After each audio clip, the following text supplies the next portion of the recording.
Gate తీసి open చేసి పిల్లాడిని తీసుకెళ్లి ఆ చెట్టు కింద కూర్చోబెట్టింది. చెట్టు కింద ఏం చేసిందమ్మా? కూర్చోబెట్టేసింది. కూర్చోబెట్టి ఆ గాయాన్ని కడుగుతా చాలా ప్రేమగా చాలా ప్రేమగా చూస్తా ఉంది.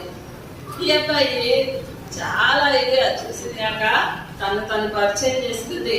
నా పేరు మిసెస్ టీలాహే. ఏంటి పేరు? మిసెస్ టీలాహే. ఏం పేరు? మన చెప్పాలా? అబ్బాయి పేరేంటి? అడుగు గట్టిగా ఆడాలి. ఆకలి అవుతుందా? Very good. ఆకలి అవుతుందా? ఆకలి అవుతుందా? సరే, మీరు చాలా గట్టిగా చెప్తే నేను కూడా గట్టిగా